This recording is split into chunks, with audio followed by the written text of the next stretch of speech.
Hello friends, ഒരു ദിവസം ഒരാൾ തൻ്റെ വീട്ടിലേക്ക് നടന്നു വരികയാണ്. വീടിനകത്തെത്തിയതും തൻ്റെ സോഫയിൽ കണ്ട കാഴ്ച കണ്ട് അദ്ദേഹം ഞെട്ടിപ്പോയി. സോഫയിൽ ഒരു കുഞ്ഞി കരടിക്കുട്ടി ഇരിക്കുന്നു. പേടിച്ച് വിറച്ച അദ്ദേഹം ഓടിച്ചെന്ന് ആ കരടിക്കുട്ടിയെ കയ്യിലെടുത്തു. കണ്ണുപോലും തുറന്നിട്ടില്ല, ചെറിയ പൈതലാണ്. അയാൾ അതിന് കഴിക്കാൻ വേണ്ടി തൻ്റെ വീട്ടിലെ വാഴക്കുലയിൽ നിന്നും ഒരു പഴമിരിഞ്ഞ് അതിന് കൊടുത്തു. പക്ഷേ അത് കഴിച്ചില്ല. ഭക്ഷണം കളയണ്ട എന്ന് കരുതി അദ്ദേഹം തന്നെ ആ വാഴപ്പഴം കഴിച്ചു. ശേഷം ഒരു ഗ്ലാസ്സിൽ വെള്ളമെടുത്ത് അതിന് കൊടുത്തു നോക്കി. ആ വെള്ളം കുടിക്കാനും അത് തയ്യാറാകുന്നില്ല.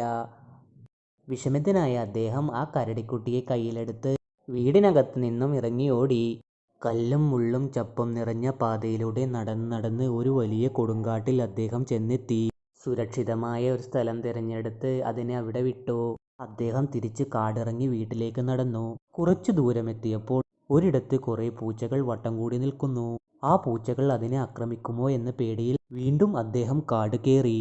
ആ കരടിക്കുഞ്ഞിനെ എടുത്ത് ഒരു വലിയ മരത്തിനു മുകളിൽ വച്ചു. എത്രയും പെട്ടെന്ന് അതിൻ്റെ അമ്മക്കരടി അതിനെ കണ്ടെത്തട്ടെ. വീഡിയോ ഇഷ്ടപ്പെട്ടാൽ സപ്പോർട്ട് ചെയ്യാൻ മറക്കല്ലേട്ടാ.